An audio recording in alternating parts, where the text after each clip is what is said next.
কোথায় রোজাদারেরা, কোথায় রোজাদারেরা? শুধুমাত্র রোজাদারদের জন্য স্পেশালিটি। রোজার মাসে যারা রোজা রাখে, এক হাদিসে নবীজি বলেন, আস-সাওমু জুন্নাতুন, রোজা হলো ঢাল, যেটা দিয়ে মানুষ জাহান্নামের আগুন থেকে বাঁচবে। শত্রুর অস্ত্রের আঘাত থেকে যেমন ঢালের মাধ্যমে মানুষ নিজেকে রক্ষা করে, রোজাদার রোজার মাধ্যমে জাহান্নামের আগুন থেকে নিজেকে বাঁচাতে পারবে। শুধু তাই না যে রোজা রাখবে রোজাদার, নবীজি সাল্লাল্লাহু আলাইহি ওয়াসাল্লাম বলেন, ইন্না ফিল জান্নাতি বাবান ইউকালু লাহুর রায়্যান, জান্নাতের মধ্যে একটা দরজা আছে যেটার নাম হলো রায়্যান। এটা স্পেশাল ভাবে শুধুমাত্র রোজাদারদের জন্য। নবীজি জানায়া দেন, ওই জান্নাতের গেট থেকে ফেরেশতারা ডাকবে, ফাআইনাস সাইমুন, কোথায় রোজাদারেরা, কোথায় রোজাদারেরা? শুধুমাত্র রোজাদারদের জন্য স্পেশালিটি। নবীজি বলেন, এইভাবে জান্নাতের দরজা থেকে রোজাদারদেরকে আহ্বান করা হবে। এইবার যখন রোজাদারেরা ওই জান্নাতের গেট দিয়ে ঢুকে যাবে, দরজা আটকায় দেওয়া হবে, আর কাউকে এই জান্নাতে ঢুকতে দেওয়া হবে না। হুদাল লিন্নাসি ওয়া বাইয়িনাতিম মিনাল হুদা ওয়াল ফুরকান وخلق الإنسان وكرمه وعلمه من البيان ما لم يعلم فسبحان الذي لا يحصى امتنانه باللسان ولا بالقلم ونشهد أن لا إله إلا الله وحده لا شريك له ونشهد أن سيدنا وسندنا وحبيبنا وطبيبنا وأولانا ومولانا محمد صلى الله تعالى عليه وعلى آله وأصحابه وبارك وسلم تسليما كثيرا كثيرا.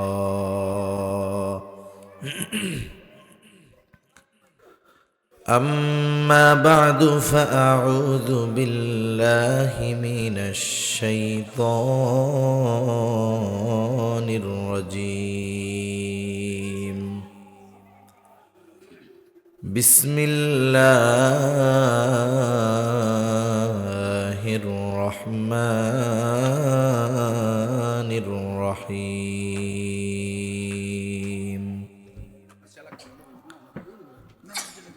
فأما من طغى وآثر الحياة الدنيا فإن الجحيم هي المأوى وأما من خاف مقام ربه ونهى النفس عن الهوى فإن الجنة هي المأوى.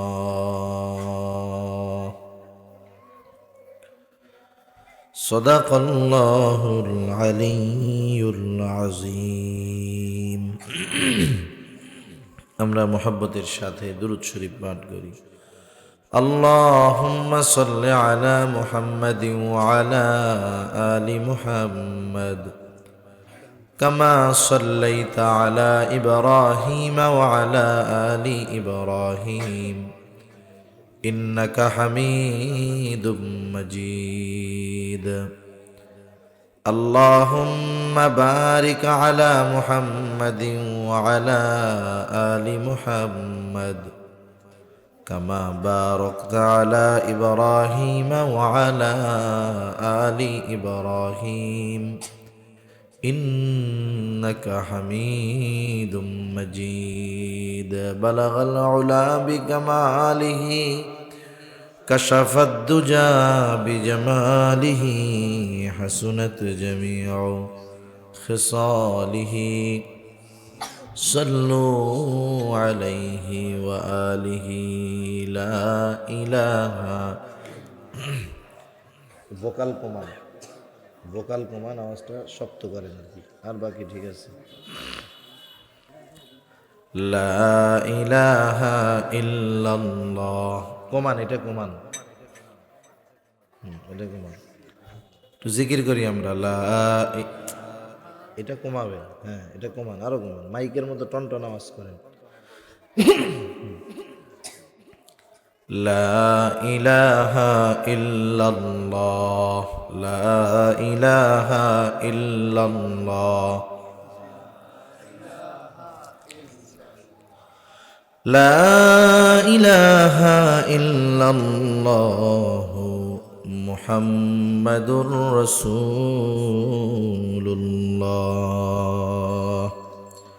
সাল্লাল্লাহু আলাইহি ওয়াসাল্লাম।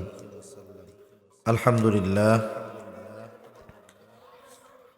কালেঙ্গা ইসলামী যুব সংঘ কমলগঞ্জ মৌলভীবাজারের উদ্যোগে আয়োজিত চতুর্থ বার্ষিক তাফসিরুল কোরআন মাহফিলের সম্মানিত শ্রদ্ধেয় সভাপতি, আমন্ত্রিত উলামায়ে কেরাম, সামনে উপস্থিত মুরব্বিয়ানে কেরাম, সমবয়সী যুবক বন্ধু, স্নেহের ছোট ভাই এবং পর্দার অন্তরালে অবস্থানরতা সম্মানিতা শ্রদ্ধেয়া মা ও বোন, দয়াময় আল্লাহ রব্বুল আলামিনের দরবারে অগণিত শুকর যে মহান মালিক আমাদের হায়াতে বরকত দিয়ে সুস্থ রেখে দীর্ঘ সময় পর্যন্ত যোগ্য উলামায়ে কেরামের জবান থেকে বহুত গুরুত্বপূর্ণ কথা শ্রবণ করবার, আমাকেও আপনাদের খেদমতে কিছু দ্বীনি কথা পেশ করার সুযোগ যে মহান মালিক দান করেছেন, সে মহান মানিবকে খুশি করার জন্য মহব্বতের সাথে জবান খুলে অন্তর থেকে আমরা একবার কালিমাতুশ শুকর পাঠ করি। আলহামদুলিল্লাহ। অগণিত দুরুদ ও সালাম সৈয়দুল আম্বিয়া, আশরাফুল আম্বিয়া, খাতামুল আম্বিয়া, বিশ্ব নবী, শেষ নবী, শ্রেষ্ঠ নবী মুহাম্মাদুর রাসূলুল্লাহ সাল্লাল্লাহু আলাইহি ওয়াসাল্লামের উপর। সম্মানিত উপস্থিতি, এই মুহূর্তে এইখানে সহ গোটা দুনিয়ায় যত মানুষ আছে, আজ থেকে নিয়ে 100 বছর পরে একথা বলা যায়, এই মুহূর্তে যারা পৃথিবীর ভিতরে আছে তাদের কেউই পৃথিবীতে থাকবে না। আমাদেরকে এ দুনিয়া ছেড়ে চলে যেতেই হবে, এ ব্যাপারে কোনো সন্দেহ নাই। দুনিয়ার অনেক সত্য আছে, যদিও সেটা সত্য, তবে ওই সত্যকে দুনিয়ার সব মানুষ বিশ্বাস করে না। যেমন আসমান জমিনের স্রষ্টা কে? আর একটু জোরে বলি, আল্লাহ। আমার আপনার স্রষ্টা কে? আল্লাহ। এই যে আমার আপনার স্রষ্টা আল্লাহ, আসমান জমিনের স্রষ্টা আল্লাহ, এটা যে সত্য, এখানে যারা আছেন তাদের কারো মধ্যে কোনো সন্দেহ আছে এই সত্যের ব্যাপারে? নাই। অথচ এই সত্যটাকে পৃথিবীর অনেক মানুষ বিশ্বাস করে না। যেমন নাস্তিক, তারা কি বলে? তারা বলে আসমান জমিন অটোমেটিক হয়েছে, বিগ ব্যাংকের মাধ্যমে হয়েছে, মহা বিস্ফোরণের মাধ্যমে হয়েছে, আমরাও প্রাকৃতিকভাবে সৃষ্টি হয়েছি, আবার মরার পরে প্রকৃতির সাথে মিশে যাব। নাউজুবিল্লাহ। এজন্য নাস্তিক যারা দুনিয়াতে, তো তারা মনে করে যে আমাদের হাসর নসর কোনো কিছু নাই, আসছি এমনে চলে যাব, আবার মিশে যাব। এজন্য নাস্তিকদের একটা স্লোগান, দুনিয়াটা মস্ত বড়, খাও দাও ফুর্তি করো। তারা দুনিয়াকে ভোগের জায়গা মনে করে, এনজয়, উপভোগের জায়গা মনে করে। আর এ বিষয়গুলোই আমাদের তরুণ সমাজের মগজের মধ্যে তারা ঢুকিয়ে দিতে চায়, যাতে করে তরুণ সমাজেরা দুনিয়াটা মস্ত বড়, খাও দাও ফুর্তি করো এই স্লোগানের ফাঁদে পড়ে তাদের আসল গন্তব্য, আসল কর্ম ভুলে তারাও জানি দিন বিমুখ হয়ে নাস্তিক্যবাদের দিকে ধাবিত হয়। এজন্য নাস্তিকেরা সব সময়, বিশেষ করে তরুণ প্রজন্মকে, যুবকদেরকে বিপদগামী করার অপচেষ্টায় সবসময় লিপ্ত থাকে। ঠিক কিনা বলেন? তারা আমাদের তরুণ সমাজের সামনে এমন বিষয়কে গুরুত্বপূর্ণ হিসাবে উপস্থাপন করে যে বিষয়ের কোনো গুরুত্বই নাই। কথার কথা ধরেন, এই যে আগামী কয়েকদিন পরে, আজকে 4 ফেব্রুয়ারি, 10 দিন পরে 14 ফেব্রুয়ারি, এটার নাম দিয়েছে বিশ্ব ভালোবাসা দিবস। নাউজুবিল্লাহ। মুমিনের অন্তরে সবসময় ভালোবাসা আছে, তবে বৈধ ভালোবাসা, অবৈধ ভালোবাসা নয়। যেই জিনিসের আমাদের গ্রামের ভাষায় পড়ে আকাল পড়ে, আকাল মানে যে জিনিস নাই দেশে, যেই কাজ দেশে নাই, ওইটা মাঝে মধ্যে আয়োজন করে করা হয়। মুমিনদের অন্তরে ভালোবাসার অভাব নাই। আল্লাহর প্রতি ভালোবাসা, রাসূলের প্রতি ভালোবাসা, মা বাবার প্রতি ভালোবাসা, স্ত্রীর প্রতি ভালোবাসা, সন্তানের প্রতি ভালোবাসা, ভাইয়ের প্রতি ভালোবাসা, বোনের প্রতি ভালোবাসা, এই ভালোবাসাগুলো মুমিনের অন্তরে আছে। এবং এই ভালোবাসাগুলো মুমিন আল্লাহর জন্য ভালোবাসে বিধায়, মুমিন যদি তার সন্তানকেও ভালোবাসে, এ ভালোবাসাও তার ইবাদত হয়। ঠিক কিনা বলেন? এত ভালোবাসা আমাদের মধ্যে আছে, অথচ তারা কোথার থেকে একটা দিবস এনে জুড়ে দিল, বিশ্ব ভালোবাসা দিবস।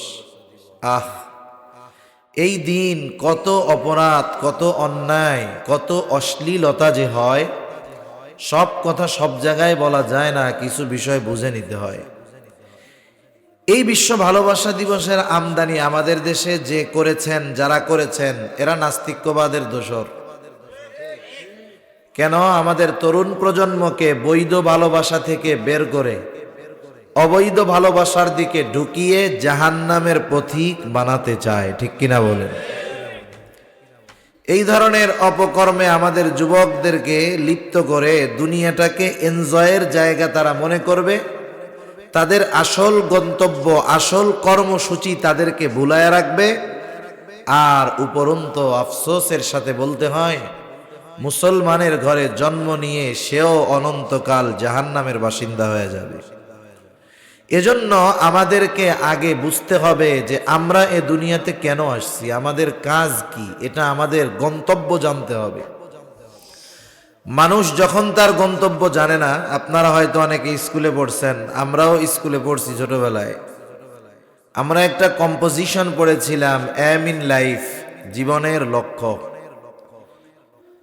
তখন মুখস্থ করেছিলাম, যতটুকু স্মরণ আছে, অর্থটা এরকম একটা প্যারা আছে, এরকম একটা বাক্য আছে যে লক্ষ্যবিহীন জীবন হলো হাল পালবিহীন নৌকার মতো। যেই নৌকার হাল নাই, পাল নাই, মাঝি নাই, ওই নৌকা যত মজবুত হোক, যত ভালো হোক, ওকে যদি দরিয়ার মধ্যে ছেড়ে দেওয়া হয়, ও ওর গন্তব্যে কোনোদিন পৌঁছাইতে পারবে না। এজন্য এ দুনিয়াতে আমাদের প্রত্যেকের এইম, লক্ষ্যবস্তু নির্ধারণ করতে হবে যে এ দুনিয়াতে আমি আছি, কিন্তু আমার মূল লক্ষ্যটা কি। আমি যদি এটা ফিক্সড না করতে পারি, তাহলে আমি বারবার বিভিন্ন পথে যাব, আমি আমার মূল গন্তব্যে পৌঁছাতে পারবো না। সেজন্য আমাদের হিসাব রাখতে হবে, আমাদের মূল বাসস্থান জান্নাত। আমাদের পিতা আদম আলাইহিস সালাম জান্নাত থেকে দুনিয়ায় আসছেন, তাহলে আমাদের সর্বশেষ গন্তব্য হতে হবে জান্নাত। ঠিক কিনা বলেন? এই জান্নাতে পৌঁছানোর জন্য দুনিয়ায় আমার যা করার দরকার, যা ছাড়ার দরকার, সেটাই আমাকে করতে হবে, সেটাই আমাকে করতে হবে। যা ছাড়ার দরকার সেটাই আমাকে ছাড়তে হবে। কিন্তু আমি আমার গন্তব্যে পৌঁছানোর ক্ষেত্রে ওই পথটা মসৃণ নয়, কণ্টাকাকীর্ণ পথ, কাঁটাযুক্ত পথ, পিচ্ছিল পথ। ভালো মসৃণ পথ যদি অনেকও হয়, সে গন্তব্যে যাওয়া যায়। যেমন 10 কিলোমিটার রাস্তা যদি একেবারে ফিনিশ হয়, প্রাইভেট কারে যেতে লাগবে, যদি সোজা হয় যেতে লাগবে 8 মিনিট, কিন্তু 1 কিলোমিটার রাস্তা যদি ভাঙ্গা হয় ওই 1 কিলো যাইতে লাগবে 20 মিনিট। তার মানে মসৃণ পথ সহজে অতিক্রম করা যায়, কিন্তু কণ্টাকাকীর্ণ পথ পাড়ি দিয়ে জান্নাতে যাওয়া এটা কঠিন। কেন? কারণ এই জান্নাতের পথে পদে পদে শয়তান তার ধোকার জাল বিছায়া রাখছে। কেউ কেউ ধোকায় পড়ে, শয়তানের ধোকার মায়াজালে পড়ে পথচ্যুত হয়ে জাহান্নামী হয়ে যায়, আর কেউ ওই দিকে কান না দিয়ে কষ্ট করে হলেও গন্তব্যে পৌঁছানোর জন্য চেষ্টা করে। এই পথটা পুরোটাই হলো দুনিয়ার হায়াত।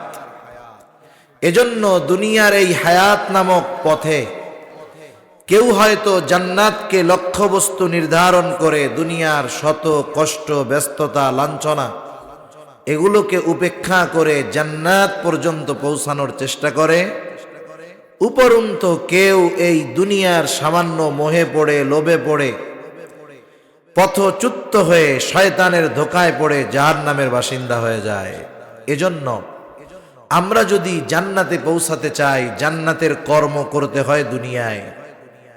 জাহান্নাম থেকে যদি বাঁচতে হয় ওই কাজটাও করতে হয় দুনিয়ায়।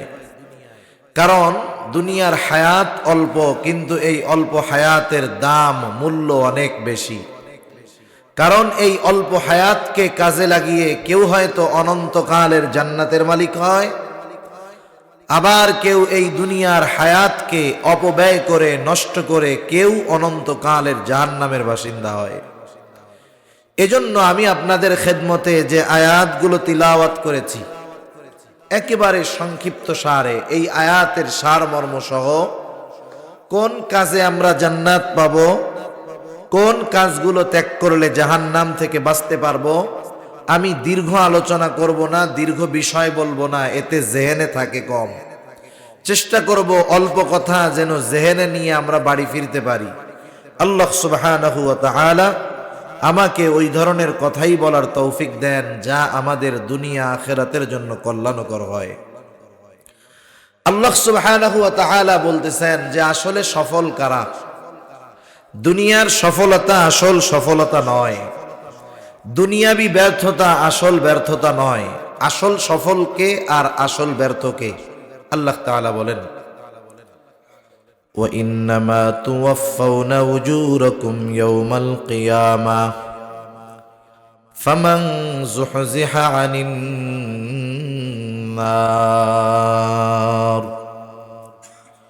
وَأُدْخِلَ الْجَنَّةَ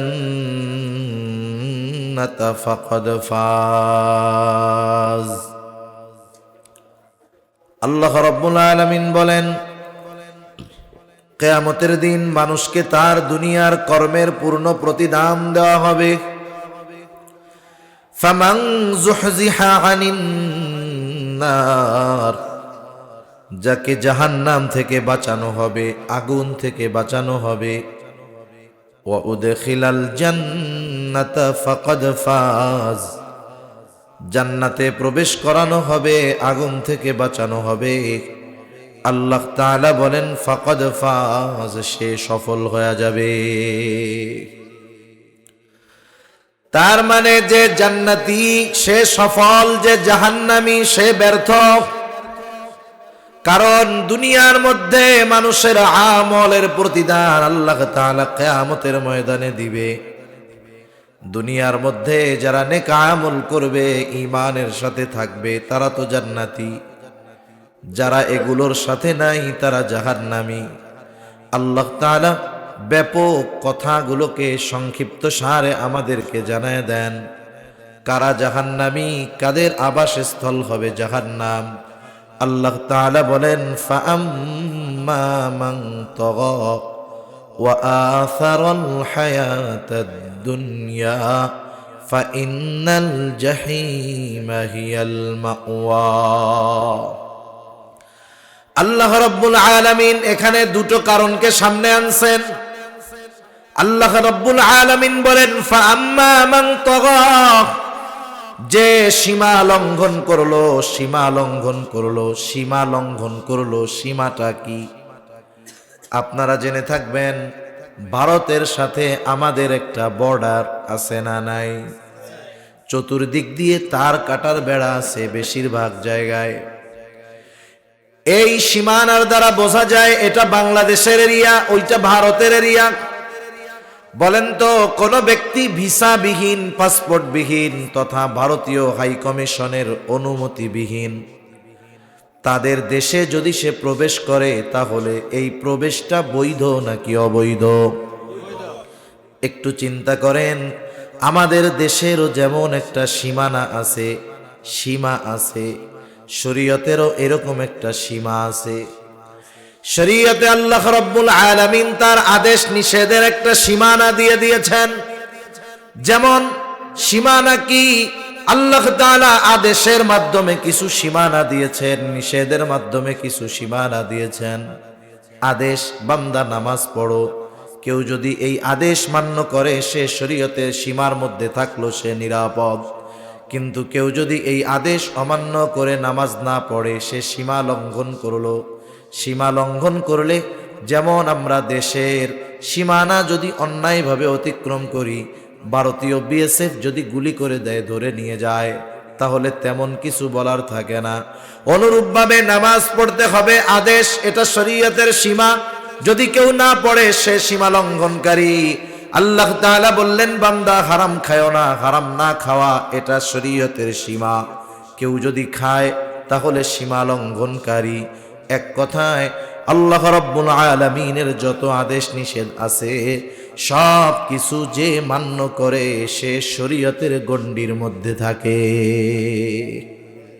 সে সীমা লঙ্ঘনকারী হয় না। সেজন্য আল্লাহ রাব্বুল আলামিন বললেন, ফাআম্মা মান তাগা, যে শরীয়তের সীমা লঙ্ঘন করে। এখন অনেকগুলো প্রশ্নের সংক্ষিপ্ত জবাব আল্লাহ রাব্বুল আলামিন দেন। তাহলে মানুষ কেন শরীয়তের সীমা লঙ্ঘন করে তথা আল্লাহ তাআলার আদেশ নিষেধ অমান্য করে? আল্লাহ তাআলা দ্বিতীয় কারণ হিসাবে বলেন, ওয়া আসারাল হায়াতাদ দুনিয়া, আর যারা দুনিয়ার জিন্দেগিকে প্রাধান্য দেয়। তার মানে সীমা লঙ্ঘন কেন করে মানুষ? দুনিয়ার হায়াতকে প্রাধান্য দেওয়ার কারণে। আপনি দুনিয়ার যত অপরাধ আছে, অন্যায় আছে, সব অপরাধগুলো যদি বিশ্লেষণ করেন, কেন মানুষ অপরাধ করে, কেন মানুষ সুদ খায়, কেন মানুষ ঘুষ খায়, কেন মানুষ অপরের হক মেরে খায়, কেন মানুষ অপরের উপরে জুলুম করে, কেন মানুষ মিথ্যা কথা বলে, এই ধরনের সব অপরাধগুলো যদি বিশ্লেষণ করেন, সব অপরাধের পিছনে যত কারণ থাকবে, এর সাথে একটা কমন কারণ থাকবে, দুনিয়ার মহব্বত। মানুষ দুনিয়াকে পাওয়ার জন্য সব অপরাধ করে। একটু নিজে নিজে চিন্তা করবেন, আমার একটা বলার মতো সময় নাই। তাহলে সমস্ত অপরাধ তথা সমস্ত সীমা লঙ্ঘনের পেছনে দুনিয়ার মহব্বত কারণ। এজন্যই নবীজি সাল্লাল্লাহু আলাইহি ওয়াসাল্লাম বলেন, হুব্বুদ দুনিয়া রাসু কুল্লি খাতিআহ, দুনিয়ার মহব্বত সকল ক্ষতির মূল। হুব্বুদ দুনিয়া, দুনিয়ার মহব্বত, রাসু কুল্লি খাতিআহ, সকল ক্ষতির মূল হলো এই দুনিয়ার মহব্বত। সেই জন্য মানুষ যদি দুনিয়ার মহব্বতকে প্রাধান্য না দেয়, ওই যে মূল গন্তব্য জান্নাতে যাওয়ার বিষয়টা, জাহান্নাম থেকে বাঁচার বিষয়টাকে প্রাধান্য দেয়, তাহলে সে সীমা লঙ্ঘনকারী হবে না। আর যদি সে সীমা লঙ্ঘনকারী হয়, শরীয়তের বিধিবিধান না মানে, দুনিয়ার হায়াতকে প্রাধান্য দেয়, দুনিয়াকে উপভোগের জায়গা মনে করে, দুনিয়াকে শেষ এবং শুরুই মনে করে, সব কিছু বাদ দিয়ে দুনিয়া উপার্জনের পেছনে দৌড়ায়, এই সময় লোকটা আর ভালো মন্দ যাচাই বাছাই করে না। আল্লাহ রাব্বুল আলামিন বলেন, যার হায়াত এভাবে অতিবাহিত হয়ে যাবে, আল্লাহ তাআলা বলেন এই দুই কারণে তার আবাসস্থল হবে জাহান্নাম, যা কতই না নিকৃষ্ট আবাসস্থল। ফাইন্নাল জাহিমা হিয়াল মাওয়া, জাহিম ওই জাহান্নাম হবে তার আবাসস্থল। তাহলে সহজ কথায় দুইটা জিনিস, মানুষ জাহান্নামী হওয়ার অন্যতম কারণ শরীয়তের বিধি সীমানা লঙ্ঘন, কেন মানুষ শরীয়তের সীমা লঙ্ঘন করে? এর মূল কারণ হলো দুনিয়া দুনিয়া। এরপরে আল্লাহ রাব্বুল আলামিন বলেন, ওয়া আম্মা মান খাফা মাকামা রাব্বিহি ওয়া নাহান নাফসা আনিল হাওয়া ফাইন্নাল জান্নাতা হিয়াল মাওয়া। আল্লাহ রাব্বুল আলামিন এরপরে বলেন, ওয়া আম্মা মান খাফা মাকামা রাব্বিহি, যার তার রবের সামনে দণ্ডায়মান হওয়ার ভয় যার সামনে আছে, যার গোটা জীবনের হিসাব নিকাশ আল্লাহর সামনে দিতে হবে, এই চিন্তা এই ভয় যার দুনিয়ার মধ্যে আছে, যে আমি যেই কাজ করি, যেই কর্ম করি, যেই আমল করি, আমার সব কর্মের হিসাব আল্লাহর সামনে দিতে হবে। বলেন তো, এই চিন্তা যার মধ্যে আছে, এই ভয় যার মধ্যে আছে, সে শরীয়তের সীমা লঙ্ঘন করবে, দুনিয়াতে যা মন চায় সে করবে। তাহলে বোঝা গেল আল্লাহ তাআলার ভয় মানুষকে জান্নাতি মানুষে পরিণত করে। কিয়ামতের ময়দানেও জান্নাতি মানুষ যারা, তারা তো ডান হাতে আমলনামা পাবে, ডান হাতে আমলনামা। কারণ বাম হাতে যারা আমলনামা পাবে তারা তো শেষ। কিন্তু যারা ডান হাতে আমলনামা পাবে, আমলনামা পাওয়ার কারণ হিসাবে তারা কি বলবে? আল্লাহ তাআলা কোরআনুল কারীমের মধ্যে বলেন, ফাআম্মা মান উতিয়া কিতাবাহু বিয়ামিনি ফায়াকুলু হাউম ইকরাউ কিতাবিয়া ইন্নী যানানতু আন্নী মুলাকিন হিসাবিয়া। আল্লাহ রাব্বুল আলামিন বলেন, যারা ডান হাতে আমলনামা পাবে তারা জান্নাতি। কিন্তু যারা ডান হাতে আমলনামা পাবে তারা কত আনন্দিত! তারা আমলনামা পাবার পর তারা মানুষদেরকে বলবে, ফায়াকুলু হাউম ইকরাউ কিতাবিয়া, এই তো আমার কিতাব, পড়ো তোমরা আমার কিতাব, পড়ো তোমরা আমার আমলনামা। সে ডান হাতে আমলনামা পাবার কারণ হিসাবে বলবে, ইন্নী যানানতু আন্নী মুলাকিন হিসাবিয়া, আমি এই ব্যাপারে দৃঢ় ধারণা রাখতাম, দৃঢ় বিশ্বাস রাখতাম যে আমাকে আমার কর্মের হিসাবের মুখোমুখি হওয়া লাগবে। ওই ভয় তার, যে আল্লাহর সামনে আমাকে দাঁড়াতে হবে, আল্লাহর সামনে আমার গোটা জিন্দেগির কর্মের হিসাব নিকাশ দেওয়া লাগবে। এই চিন্তা, এই ভয় যার মধ্যে আছে, সাথে সাথে যার মধ্যে এই ভয় আছে যে আমাকে আমার গোটা জীবনের কর্মের হিসাব আল্লাহর সামনে দিতে হবে, বলেন তো তার মন যা চায়, নফস যা চায়, সে কি সেটা করবে? করবে না। কারণ নফস হলো এমন এক জিনিস, ওইটা ভালো কাম সহজে করতে চায় না, ও মন্দ কাজ করতে চায়, গোনার দিকে টানে। দুই দিকে ভয়, যদি গোনায় যাই আমি আল্লাহর সামনে কি বলবো, করি আল্লাহর সামনে কি বলবো। এজন্য আল ঈমানু বাইনাল খাউফি ওয়ার রাজা, আশা এবং ভয়ের মাঝে ঈমান।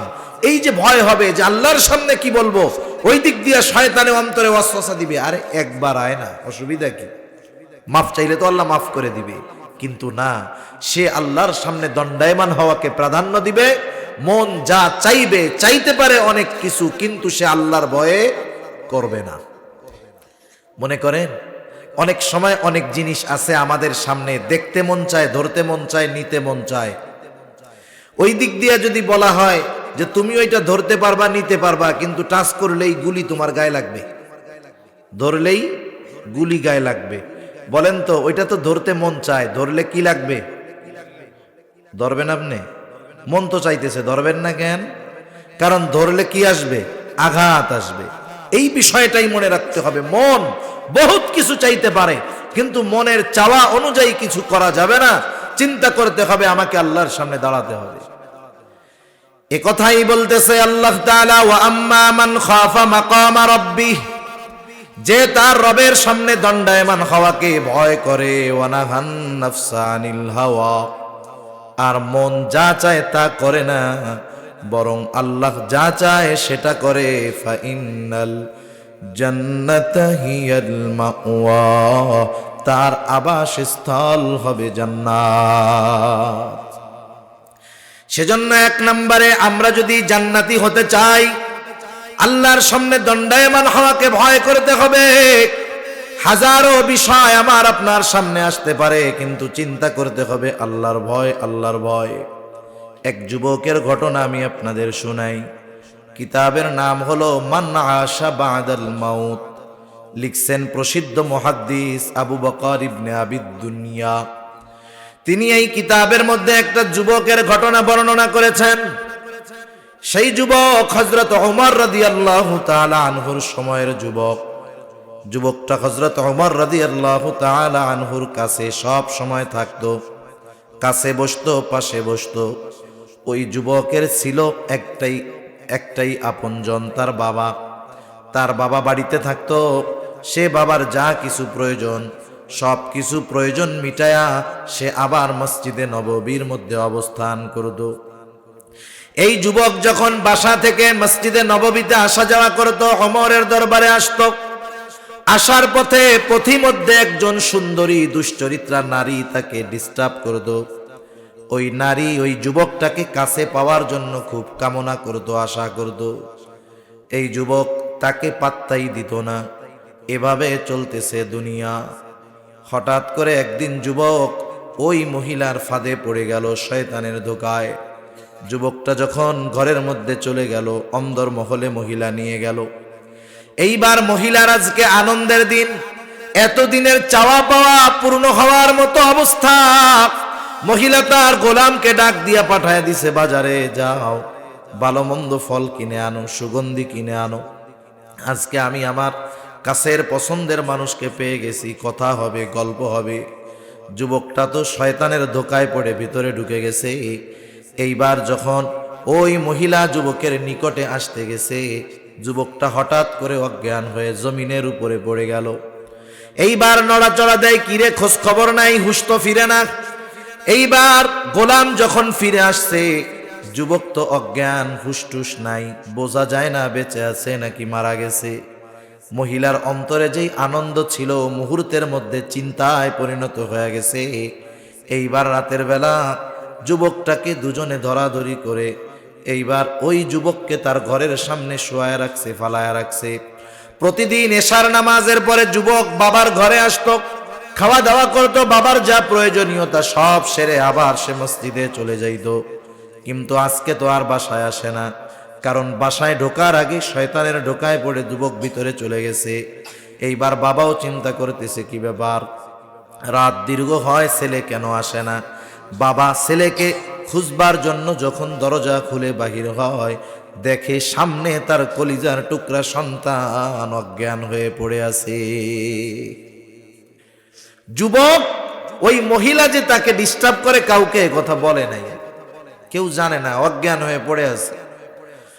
এইবার যুবকের বাবা লোকজনকে ডাক দিয়া যুবকটারে ঘরের মধ্যে আনলো। ঘরের মধ্যে আনার পর যখন তার সামান্য হুঁশ ফিরল, মানুষেরা জিজ্ঞাসা করতেছে, হে যুবক, কি হলো, কেমন করে তুমি এই জায়গায় অজ্ঞান হয়ে পড়েছিলা, কি ঘটেছে তোমার সাথে? যুবকটা কান্না করে কিছু বলে না। দীর্ঘ সময় পর বলতেছে, এই ঘটনা, আমি তো এই মহিলার ফাঁদে পড়ে গেছি, শয়তানের ধোকায় পড়ে গেছি। কিন্তু যখন আমি মহিলার ঘরের ভিতরে নিয়ে গেল আমাকে, আমি হঠাৎ করে অজ্ঞান হয়ে গেলাম। এরপরে আমার আর কিছু মনে নাই। ওই জায়গায় একজন বিচক্ষণ বুদ্ধিমান লোক, সে যুবককে প্রশ্ন করে, যুবক, তুমি যে মহিলার ঘরের অন্দরমহলে গেলা, সেখানে সে আর তুমি ছাড়া কেউ ছিল নাকি? বলে না। তাহলে কেমন করে তুমি ওই অবস্থার থেকে ফিরে আসলা? যুবকটা বলতেছে, আমি যখন ওই মহিলার একেবারে কাছাকাছি চলে গেলাম, হঠাৎ করে আমার কোরআনুল কারীমের একটা আয়াত মনে পড়ে গেল। এইবার লোকটা বলে, কোন আয়াত? এইবার লোকটা বলতেছে, কোন আয়াত? যুবকটা বলে, আয়াতটা হলো, ইন্নাল্লাযীনা তাকাউ ইযা মাসসাহুম তাইফুম মিনাশ শাইতানি তাযাক্কারু ফাইযা হুম মুবসিরুন। যুবকটা বলতেছে, আমার এই আয়াত মনে পড়ে গেল। এই আয়াতের সারমর্মটা এরকম, যারা মুত্তাকি, আল্লাহকে ভয় করে, মন যা চায় তা করে না, বরং আল্লাহ যা চায় তাই করে, এরা যখন শয়তানের ধোকায় পড়ে যায়, যখন শয়তান তাদেরকে ধোকায় ফালায়া দেয়, ইন্নাল্লাযীনা ইত্তাকাউ ইযা মাসসাহুম তাইফুম মিনাশ শাইতান, শয়তানের ধোকায় পড়ে তারা যখন ঘোরের মধ্যে পড়ে যায়, এমন অবস্থার মধ্যে পড়ে যায় যেখানে গুনাহ থেকে ফেরানোর জন্য কোনো মানুষ থাকে না, যেখানে গুনাহ থেকে ফেরানোর জন্য কোনো ব্যবস্থা থাকে না। আল্লাহ তাআলা বলেন, ইযা মাসসাহুম তাইফুম মিনাশ শাইতানি তাযাক্কারু ফাইযা হুম মুবসিরুন। আল্লাহ তাআলা আল্লাহর কথা তাকে স্মরণ করায়া দেয়, শুধু তাই না, তাকে আল্লাহ এমন দূরদৃষ্টি খুলে দেয় যেই অন্তরের দৃষ্টি দিয়ে এমন কিছু সে দেখতে পায় যা দুনিয়ার কেউ দেখতে পারে না। যুবকটা এ কথা বলে কান্না করতেছে আর বাবাকে বলতেছে, বাবা আমি যদি রাতের মাঝেই মারা যাই, আপনি ভোর হওয়ার আগেই আমার দাফন করে দিবেন। ঘটনাক্রমে যুবকটা মারা গেল। এইবার যুবকটাকে দাফন করে দিয়ে আসলো তার বাবা। হযরত ওমর রাদিয়াল্লাহু তাআলা আনহু পরের দিন সকালে দেখেন যুবকটা নাই। কারণ ক্লাসের মধ্যেও বিষয়টা এমন, ওস্তাদ শিক্ষক কিছু ছাত্রর প্রতি আলাদা একটা নজর থাকে। সবাই আসছে, ওই ভালো ছাত্রটা আসে নাই। শিক্ষক বলে, তোদের পড়ায়া কি হবে, যারে পড়ামু সেই তো আসে নাই, পড়া আগের জায়গায় থাকলো। বলে না এরকম? আরে যারে পড়াবো সেই তো আসে নাই, তাহলে থাক, কালকের পড়া আবার সে যদি একা আসে, বাকি কেউ যদি নাও আসে, স্যার বলে ওগুলো আসাও যা, না আসাও তা, তুমি আসছো এটাই যথেষ্ট, সামনে পড়ায়া দেয়। মানে শিক্ষকদের কিছু ছাত্রের ব্যাপারে ভালো দৃষ্টি থাকে, তাদের উপরে নজর থাকে। স্বাভাবিকভাবে যুবক মানুষ যদি নেককার হয়, ভালো হয়, পরহেজগার হয়, এলাকার মানুষও তাকে মহব্বত করে, ভালোবাসে, মানুষের নেক নজরে সে থাকে। হযরত ওমর রাদিয়াল্লাহু তাআলা আনহু যুবকটাকে খোঁজে, কোথায় যুবক? উপস্থিত লোকজন বলতেছে, খলিফা গতকাল রাত্রে বাড়িতে গেছে, এখনো ফিরে আসে নাই। হযরত ওমর বললেন, তার বাড়িতে কে আছে? বলে, বৃদ্ধ বাবা। বলে, যাও একটু খোঁজ খবর নিয়ে আসো, দেখো কোনো বিপদ আপদ হলো কিনা। এইবার কয়েকজন ওই বৃদ্ধের বাড়িতে গেল, যায় দরজায় টোকা দিল। ওই যুবকের বাবা দরজাটা খুলে দিল, জিজ্ঞাসা করে, আপনার ছেলেটা কোথায়? এইবার ওই মুরব্বী সব ঘটনা খুলে বলল, এইভাবে শয়তানের ধোকায় পড়ে এই হয়েছে, ওসিয়ত মুআফিক ফজরের আগেই তাকে আমরা দাফন করে দিয়েছি। এইবার ঘটনাটা শুনে এইবার তারা হযরত ওমর রাদিয়াল্লাহু তাআলা আনহুর কাছে গিয়ে বলল, এই ঘটনা। এইবার ওমর রাদিয়াল্লাহু তাআলা আনহু চিন্তা করলেন, আল্লাহ তাআলা তো কোরআনুল কারীমের মধ্যে বলছে, যারা আল্লাহর সামনে দণ্ডায়মান হওয়াকে ভয় পায় তাদের জন্য দুইটা জান্নাত। কয়টা জান্নাত?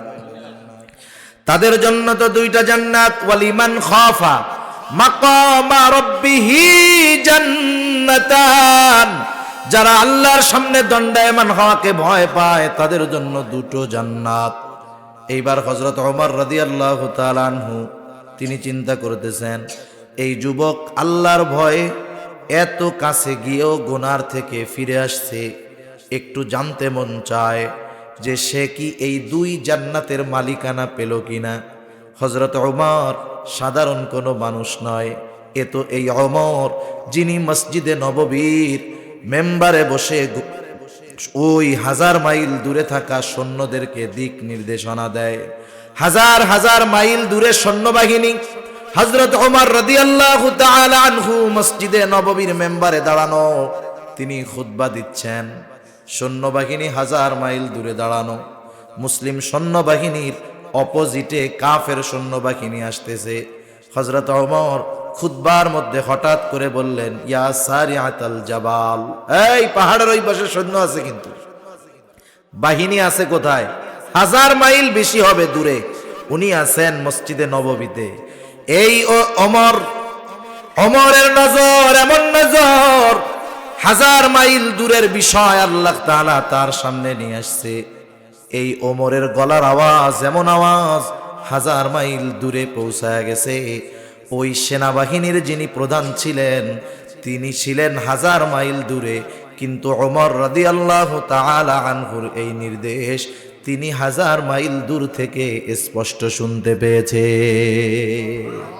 সুবহানাল্লাহ। উনি আসার পরে জিজ্ঞাসা করতেছে যে ওমর এরকম বলছিল, ইয়া সারিয়াতাল জাবাল, তুমি কি শুনছিলা? বলে হ্যাঁ, আমরা তো অপ্রস্তুত, সৈন্য কোন দিক দিয়ে আসতেছে বুঝতে পারি নাই। হঠাৎ করে খলিফাতুল মুসলিমিনের আওয়াজ আমার কানে আসলো, পেছনে তাকায় দেখি সৈন্যবাহিনী আসতেছে। আল্লাহু আকবার। এ তো সেই ওমর যার গলার আওয়াজ 1000 মাইল দূর থেকে শোনা যায়। এই তো সেই ওমর যার চিঠি পেয়ে শুকিয়ে যাওয়া নীলনদ পুনরায় প্রবাহিত শুরু হয়। সেই ওমর বলতেছে চলো আমরা যুবকের কবরের কাছে যাব। যুবকের কবরের কাছে গিয়ে হযরত ওমর যুবককে প্রশ্ন করতেছে, যুবক আছে কবরের মধ্যে, প্রশ্ন করতেছে যুবক, আল্লাহ তাআলা তো বলছে ওয়ালিমান খাফা মাকামা রাব্বিহি জান্নাতান, যারা আল্লাহর সামনে দণ্ডায়মান হওয়াকে ভয় করে তাদের জন্য 2টো জান্নাত। আমার প্রশ্ন হলো তুমি কি এই জান্নাতের মালিকানা পেয়েছো কিনা? এইবার ওমর এই প্রশ্ন করার পর সব নিশ্চুপ নীরবতা। সকলে চিন্তা করতেছে ওমরের মাথাটা খারাপ হয়ে গেল নাকি, কবরের মানুষ কথা বলবে কেমনে?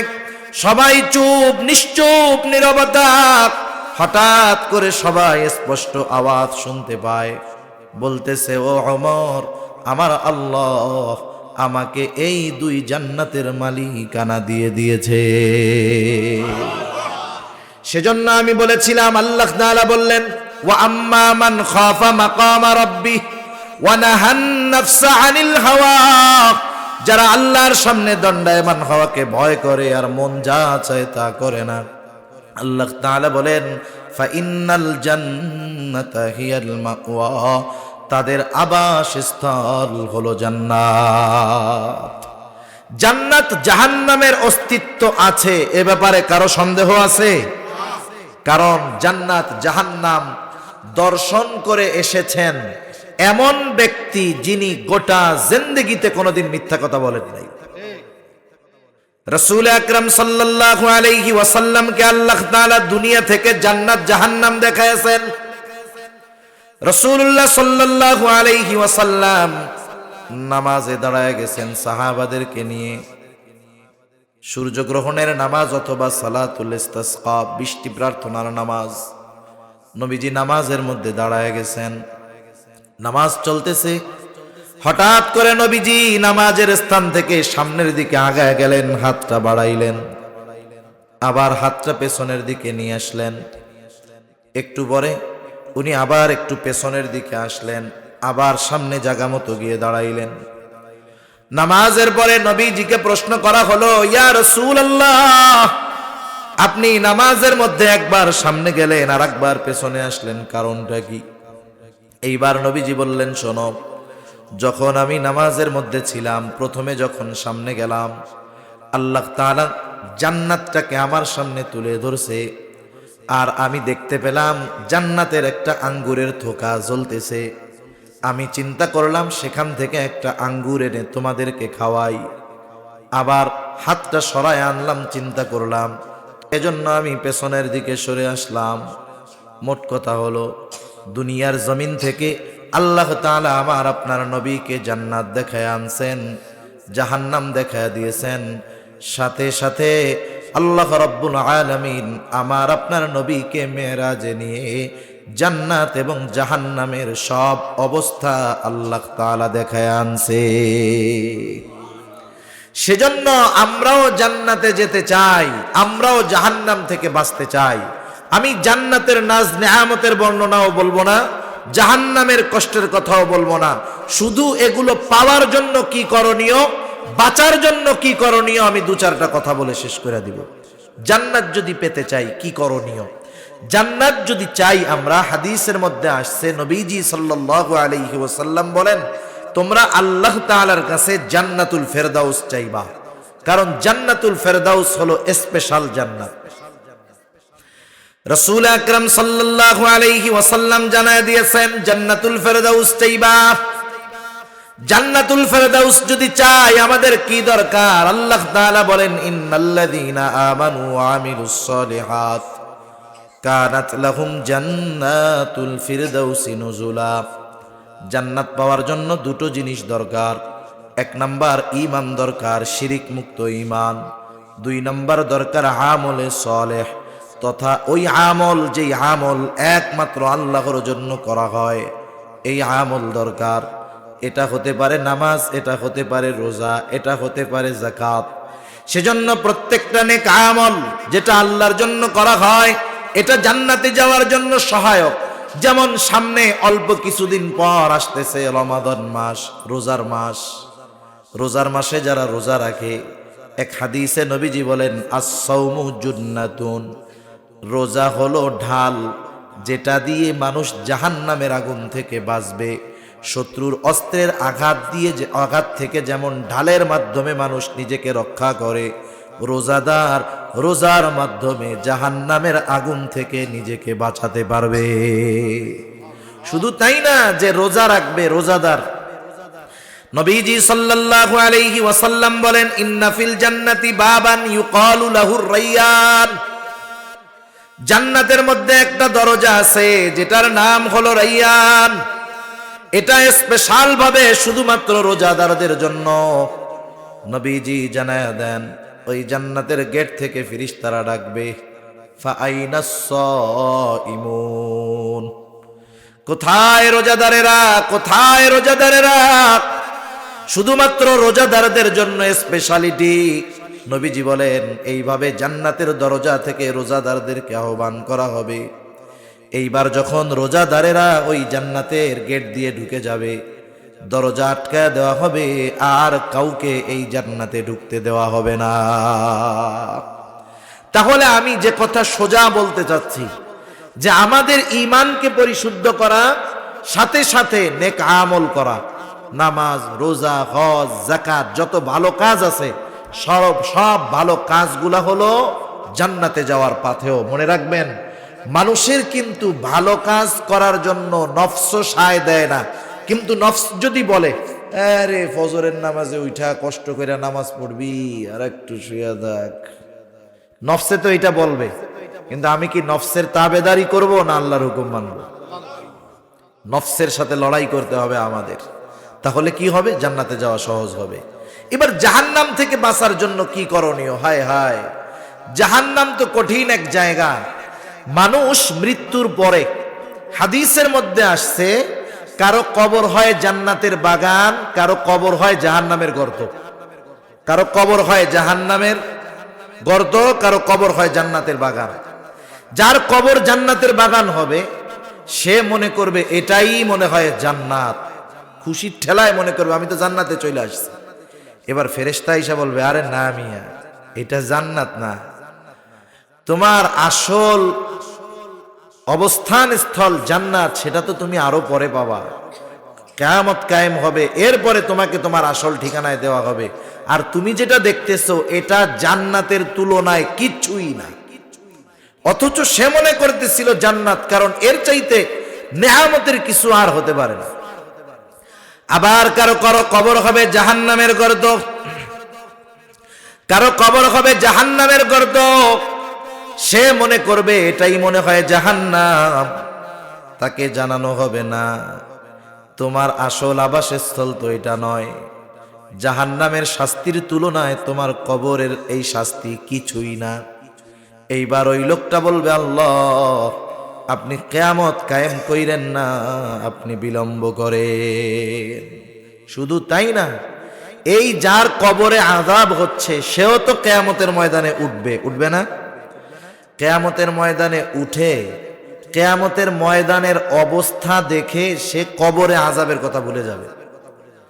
একটার চাইতে আরেকটা কঠিন, একটার চাইতে আরেকটা কঠিন।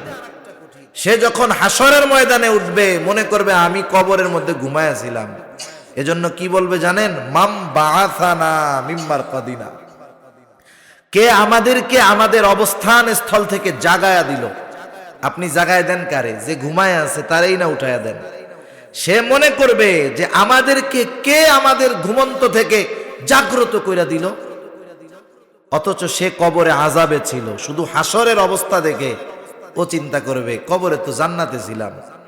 এইবার হাসরের যেই অবস্থা, ওই অবস্থা সহ্য করতে পারবে না, বলবে আল্লাহ যা হয় হোক, আপনি বিচার কইরা জান্নাত দেন, জাহান্নাম দেন, যা হয় হোক, এই হাসরের ময়দানের চাইতে কষ্টকর আর কিছু হতে পারে না। ও মনে করবে ওইটা কষ্টের, কিন্তু জাহান্নাম তো তার চাইতে আরো বেশি কষ্টের, ঠিক কিনা বলেন? হায় হায়, কি অবস্থা জাহান্নামের মধ্যে! সাপ বিচ্ছুর জায়গা, যেখানে মানুষ জাহান্নামের আগুনে পুড়তে পুড়তে তৃষ্ণার্ত হয়ে যাবে। ক্ষুধা লাগবে, ক্ষুধা। আল্লাহ রাব্বুল আলামিন বলেন লাআকিলুনা মিন শাজারিম মিন যাক্কুম ফামালিউনা মিনহাল বুতুন ফাশারিবুনা আলাইহি মিনাল হামিম। মানুষের যখন প্রচন্ড ক্ষুধা লাগে, সে কিন্তু যাচাই বাছাই করে না, সামনে যা পায় তাই খায়। জাহান্নামীদের ক্ষুধা লাগবে, ক্ষুধা। তাদের সামনে যাক্কুম ফল দেওয়া হবে, কাঁটাযুক্ত ফল। তারা ক্ষুধার যন্ত্রণায় সেগুলো খেয়ে ফেলবে, কিন্তু কাঁটাযুক্ত এই গাছগুলো গলার মধ্যে গিয়ে ফলগুলো আটকে যাবে, না পারবে গিলতে, না পারবে উগরাইতে। আমাদের গলায় যদি কাঁটা বেঁধে যায়, অনেক সময় ভাত বেঁধে যায়, আমরা পানি খুঁজি, ঠিক না?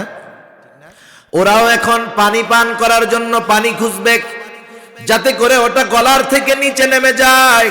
তাদেরকে পান করানোর জন্য কি দেওয়া হবে? হামিম, হামিম দেওয়া হবে, ফুটন্ত উত্তপ্ত পানি। কোন পানি? জাহান্নামীদের পচা রক্ত পুজ উত্তপ্ত করে তাদেরকে পান করার জন্য দেওয়া হবে। অনেক সময় দেখবেন গ্লাসের মধ্যে গরম পানি, তৃষ্ণা লাগছে, আমাদেরও ভুল হয়ে যায়, যাচাই বাছাই করি না। তৃষ্ণা নিবারণ করতে গিয়ে ওই গরম পানিটা দ্রুততার সাথে যখন গলায় ঢেলে দেই, জিহ্বা পুড়ে যায়, অনেক সময় গলার মধ্যেও ফুসকা পড়ে যায়। ওর তো গলা আটকে আছে, দম আটকে যাওয়ার মতো অবস্থা। এইবার ওটা দেওয়ার সাথেই সাথেই সে পান করবে, কি অবস্থা হবে? হাদিসের মধ্যে আসছে, ওই ফুটন্ত উত্তপ্ত পানিটা যখন সে পান করবে, জাহান্নামীদের পচা রক্তপুজ সাথে সাথে ওইটা যখন পেটের মধ্যে যাবে, পায়খানার রাস্তা দিয়ে তার নাড়ি বুড়ি সব বের হয়ে যাবে। এসব শাস্তির কথা বলতে গেলেও ভয় লাগে। একটু চিন্তা করেন, আমরা যদি দুনিয়ায় অসুস্থ হই, অসুস্থ, অনেক সময় আমাদের হাতে টাতে ঘা হয়। গ্রামের মানুষ, ছোট্ট একটা ঘা হইছে, এটারে গোনাই ধরে না।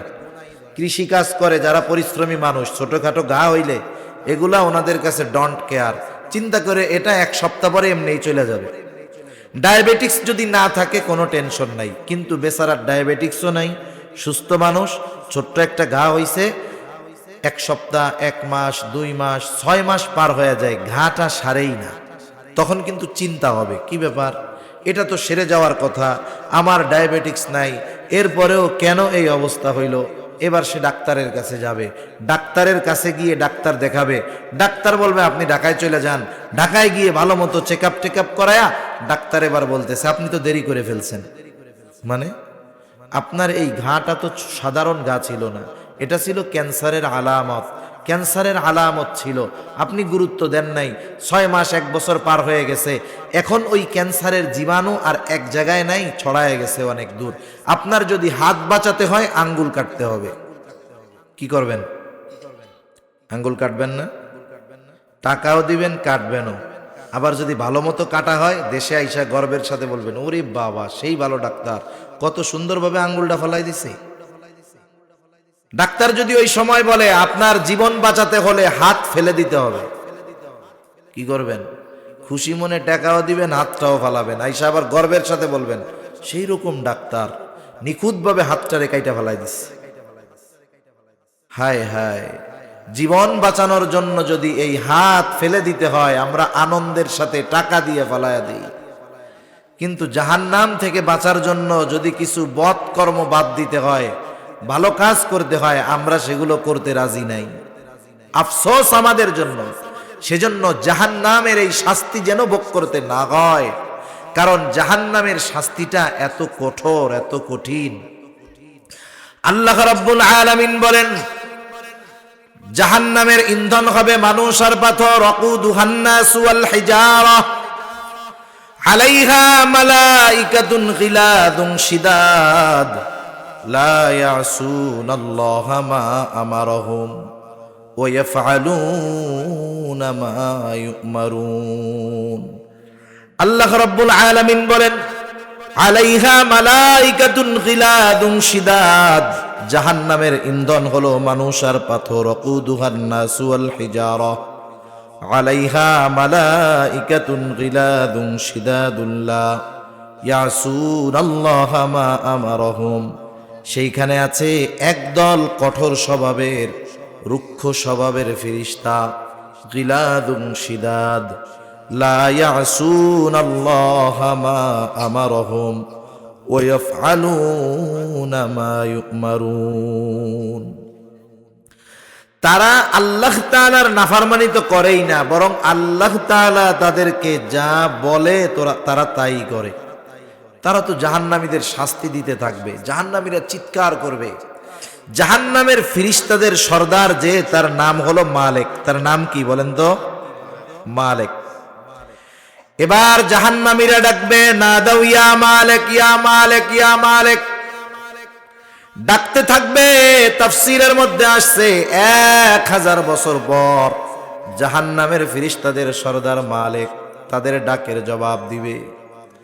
ডাকের জবাব দিয়ে বলবে, কেন ডাকতেছো কেন? এইবার জাহান্নামীরা বলবে, আর তো সহ্য হয় না, আর তো সহ্য করতে পারি না, আমাদেরকে তোমার রবের কাছে বলো। ওয়ানাদাউ ইয়া মালিক লিয়াকদি আলাইনা রব্বুক, তোমার রবকে বলো আমাদের ব্যাপারে কোনো চূড়ান্ত ফয়সালা নিতে, আমাদেরকে মেরে ফেলতে বলো।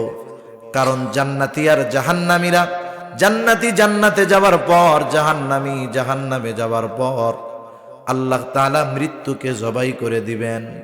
অবস্থা হবে এমন, লা ইয়ামুতু ফিহা ওয়ালা ইয়াহইয়া, সেখানে তারা মরতেও পারবে না, বাঁচতেও পারবে না। দিন যাবে, শাস্তির তীব্রতা বাড়বে। এবার মালিক বলবে, তোমাদের এই অবস্থা কেন? এই অবস্থা কেন তোমাদের? তোমাদের কাছে কি কোনো সতর্ককারী যায় নাই? তারা বলবে, ক্বালু বালা কদ জাআনা নাযীর, হ্যাঁ আমাদের কাছে তো সতর্ককারী আসছিল। কি করছিলা তোমরা? ফাকাযযাবনা ওয়া কুলনা মা নাযালাল্লাহু মিন শাই, তারা আমাদেরকে সতর্ক করছে, আমরা তাদেরকে মিথ্যা প্রতিপন্ন করছি। জাহান্নামের কথা কইছে, আমরা কইছি দূর বেড়া, কি কয় এগুলা, মাটির সাথে পয়সা কইলে মিশা যাবো, কিসের জান্নাত আর জাহান্নাম। মালিক বলবে, যেহেতু তোমাদের কাছে সতর্ককারী সত্য বার্তা নিয়ে আসছিল, মানো নাই, ইন্নাকুম মাকিসুন, এটাই তোমাদের জন্য অবস্থান স্থল, এখানেই তোমাদের অনন্তকাল থাকতে হবে। এই জন্য আমরা কেউ চাই না যে ওই কষ্টের জায়গায় আমাদের যাওয়া লাগ, কেউ চায় না। সেজন্য কেন মানুষ জাহান্নামে যাবে, এই কারণগুলাও আল্লাহ রাব্বুল আলামিন জানায় দিয়েছেন কোরআনুল কারীমের মধ্যে। এক জায়গায় আল্লাহ তাআলা জান্নাতি আর জাহান্নামীদের মধ্যে কথাবার্তার খবর আমাদের জানিয়েছেন। জান্নাতীরা জাহান্নামীদের প্রশ্ন করছে, তোরা জাহান্নামে কেন গেছস? জাহান্নামীরা তাদের জাহান্নামে যাওয়ার কারণগুলো বলছে। আমি আগে বলছি, জান্নাতে যাওয়ার কারণ ঈমান, নেক আমল। মোট কথা, নেক আমল করতে মন চায় না, এজন্যই আল্লাহ তাআলা বলছেন, আম্মা মান খাফা মাকামা রাব্বি ওয়া নাহান নাফসা আনিল হাওয়া। মন্দ কাজ করতে চায় মন, মন ভালো কাজ করতে চায় না। তবে আমাকে চিন্তা করতে হবে, আমার গোটা জীবনের হিসাব আল্লাহর সামনে দেওয়া লাগবে। নফস যা বলে বলুক, আমি আল্লাহর সব আদেশ নিষেধ মানবো, তাইলে ঠিকানা জান্নাত। এবার জাহান্নামে কেন যাবে মানুষ? ভালো কাজ না করার কারণেই যাবে। এই জান্নাতি আর জাহান্নামীদের কথাবার্তাটা বইলেই আমি আলোচনা শেষ করে দিব, দুজনের মধ্যে কথাবার্তা হবে। এখন আল্লাহ তাআলা জান্নাতি আর জাহান্নামীদের মধ্যে কথাবার্তা হবে, আসি দুনিয়ায়, আল্লাহ পাইল কই? কথা বুঝতে পারছেন? আসি কোথায়? আরে জোরে কোন না, দুনিয়ায়। কোথায়? নাকি দুই একজন জান্নাতেও আছেন? এই মুহূর্তে তো আমরা আছি দুনিয়ায়, আর দুনিয়ায়ও ছোট জান্নাত আছে। তা যাই হোক, তাহলে আল্লাহ তাআলা জান্নাতি আর জাহান্নামীদের মধ্যে কথাবার্তা পাইল কোথায়? এটা তো এই কোরআনুল কারীমের মধ্যেই আছে। আমাদেরকে আগে বুঝতে হবে যে সময় আমাদের কাছে 3 ভাগে বিভক্ত। কাল কয়টা? তিনটা: অতীতকাল, বর্তমানকাল, ভবিষ্যৎকাল। আমরা আমাদের ভবিষ্যৎ সম্পর্কে কিছু জানি না, অতীতের অল্প কিছু জানি, আর বর্তমান তো অল্প সময়ের মধ্যেই চলে যায়, অতীত হয়ে যায়। তা আল্লাহ তাআলার কাছে সময় অতীতকালও নাই, ভবিষ্যৎও নাই, সব বর্তমানকাল। আল্লাহ তাআলার কাছে সব কি? বর্তমান। আমাদের কাছে যেটা ভবিষ্যৎ হবে সেটা আল্লাহ তাআলার কাছে হয়ে গেছে, কারণ সব আল্লাহ তাআলার কাছে কি? বর্তমান। এজন্য আল্লাহ তাআলা কোরআনুল কারীমে জান্নাতি আর জাহান্নামীদের মধ্যে কথাবার্তার খবর আমাদের জানায় দিয়েছেন। জান্নাতীরা প্রশ্ন করতেছে, ফি জান্নাতি ইয়াতাসাআলুনা আনিল মুজরিমিন। জান্নাতীরা পরস্পর জাহান্নামীদেরকে জিজ্ঞাসা করবে, মা সালাকাকুম ফি সাকার, কোন জিনিস তোমাদেরকে জাহান্নামে আনলো, কোন কাজ করার কারণে তোমরা জাহান্নামে আনলা। এই আয়াতগুলোর আলোকে এই সূরা যে আয়াতগুলো আছে, এই সূরার এই আয়াতগুলোর আলোকে জাহান্নামীরা তাদের জাহান্নামে যাওয়ার 4টা কারণ বলছে। আমরাও জাহান্নাম থেকে বাঁচার জন্য ওই 4টা বিষয় পরিত্যাগ করতে রাজি আছি। আরো জোরে বলি আছি। আরে জীবন বাঁচানোর জন্য হাত কাইটা ফেলি, জাহান্নাম থেকে বাঁচার জন্য 4টা বদ অভ্যাস বাদ দেওয়া যাবে না? কারা কারা বাদ দিব? নারায়ে তাকবীর। আরো জোরে নারায়ে তাকবীর। মাশাআল্লাহ, আমরা হাত নামাই। জাহান্নামীরা এবার বলবে, 1 নাম্বার, লাম নাকু মিনাল মুসাল্লিন। আমরা জাহান্নামে আসার 1 নাম্বার কারণ আমরা মুসল্লি ছিলাম না। এখন বলেন, আমরা মুসল্লি হব কি হব না? জাহান্নামীরা মুসল্লি নয়, আমরা মুসল্লি হব। কারণ মুসল্লি যদি হই জান্নাতে যাওয়া সহজ, জাহান্নাম থেকে বাঁচাও সহজ। মুসল্লি হলে জান্নাতে যাওয়া সহজ, জাহান্নাম থেকে বাঁচা সহজ। কেন জানেন? কিয়ামতের দিন আল্লাহ তাআলা প্রথম হিসাব নিবে নামাজের। আউয়ালু মা ইউহাসাবু বিহিল আবদু ইয়াউমাল কিয়ামাতিস সালাহ। কিয়ামতের দিন সর্বপ্রথম নামাজের হিসাব নেওয়া হবে। আর এক হাদিসে আর একটু বাড়ায় আসছে, নবীজি বলেন, যার প্রথম হিসাব সহজ হবে তার বাকি হিসাবগুলো সহজ করে দিবেন কে? শুধু চাই না, নামাজ বেহেশতের চাবি। নামাজ কিসের চাবি?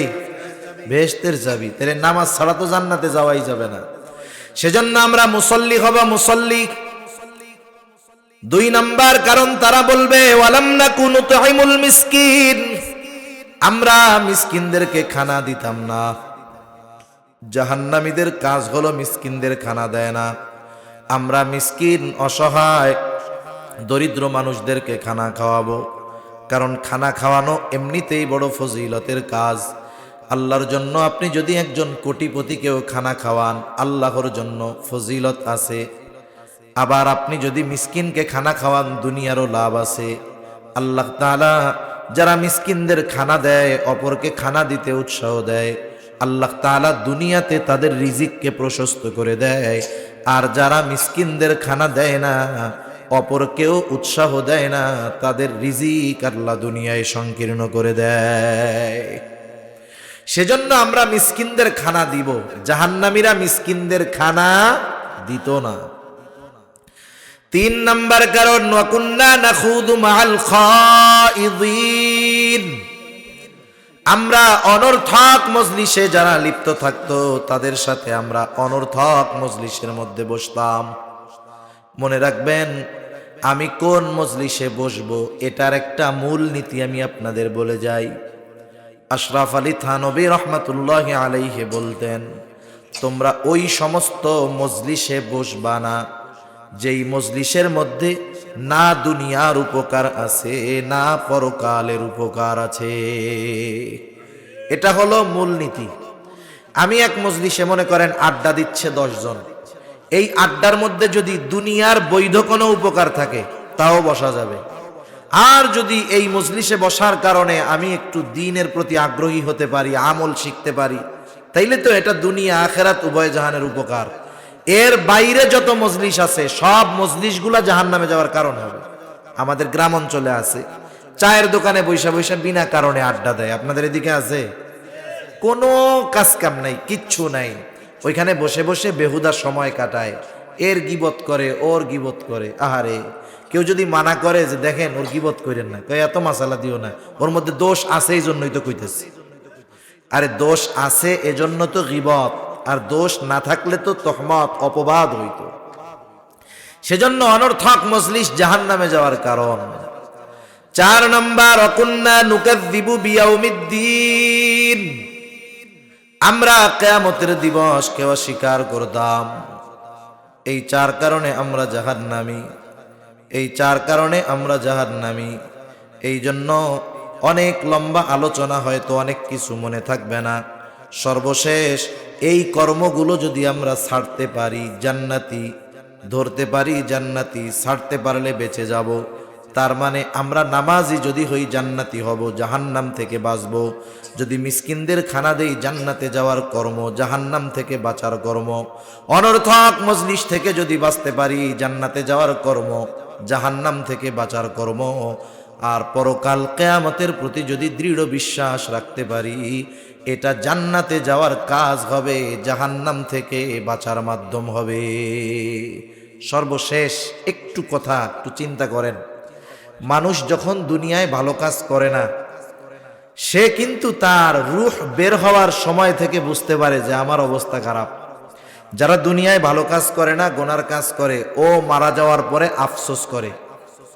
কিন্তু ওই আফসোস দুনিয়ার মানুষ দেখতে পারে না, জানতে পারে না। আল্লাহ তাআলা জানেন বিধায় আমাদেরকে জানায়া দিছেন। এখন আমাদের সময় আছে, আমরা জান্নাতে যাওয়ার পাথেও সংগ্রহ করতেছি না, জাহান্নাম থেকে বাঁচার পাথেও সংগ্রহ করতেছি না।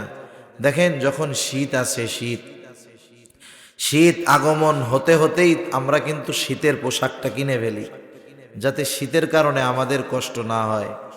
আবার গরম আসতেছে, শীতের মোটা কাপড় তো গরমে গায়ে দেওয়া যাবে না, গরম থেকে বাঁচার জন্য আমরা ফ্যান লাগায় নেই। যার সামর্থ্য আছে এসি লাগায় নেই, যার সামর্থ্য আছে ভালো কিছু পাতলা সুতি কাপড় বানায় নেই, যাতে গরমের কষ্টটা আমাদের ভোগ না করতে হয়। আগের থেকে প্রস্তুতি নেই।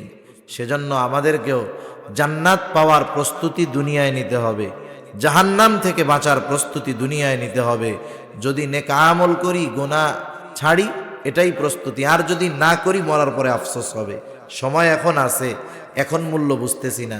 অনেকে বাপ থাকতে বাপের মর্ম বুঝে না, দাঁত থাকতে দাঁতের মর্ম বুঝে না, সুস্থ থাকতে সুস্থতার মর্ম বুঝে না। ওই যে বৎকার যখন মরবে কি বলবে জানেন? বলবে ফায়াকুলা রব্বি লাউলা আখারতানি ইলা আজালিন করিব ফাসাদ্দাকা ওয়া কুম মিনাস সালিহিন। ও আমার রব, যদি আমাকে আরেকটু অবকাশ দিতেন, একটু দুনিয়ায় যাওয়ার সুযোগ দিতেন, আমি দান সদকা করতাম, নেক আমল করতাম, সৎকর্মশীলদের অন্তর্ভুক্ত হয়ে যাইতাম। কিন্তু বলেন তো, ওই সময় চাবে, কিন্তু সময় কি পাবে? এখন তো সময় আছে, তাইলে কেন আমরা কাজে লাগাই না সময়? আমরা জান্নাতীদের আমল করি, জান্নাতি হই, জাহান্নামীদের আমলগুলা থেকে বাঁচি, জাহান্নাম থেকে বাঁচি। মোট কথা হলো, আল্লাহ তাআলা ওই কথাই বলতেছেন, যারা শরীয়তের সীমা লঙ্ঘন করে, যে শরীয়তের বিধিনিষেধ অমান্য করে, দুনিয়ার মোহাব্বতকে প্রাধান্য দেয়, তার আবাসস্থল হবে জাহান্নাম। আর যে আল্লাহর সামনে তার এই গোটা জিন্দেগির হিসাব দিতে হবে, এই ভয় অন্তরে রেখে মন যা চায় তা করে না, ওই লোকটা সফল, ওর ঠিকানা হবে জান্নাত। আল্লাহ সুবহানাহু ওয়া তাআলা আমাদের সবাইকে জাহান্নাম থেকে বাঁচার এবং জান্নাতের বাসিন্দা হওয়ার তৌফিক আল্লাহ দান করুন। সকলে বলি আমিন। ওয়া আখিরু দাওয়ানা আনিল হামদুলিল্লাহি রাব্বিল আলামিন। আসসালামু আলাইকুম ওয়া রাহমাতুল্লাহি ওয়া বারাকাতুহু।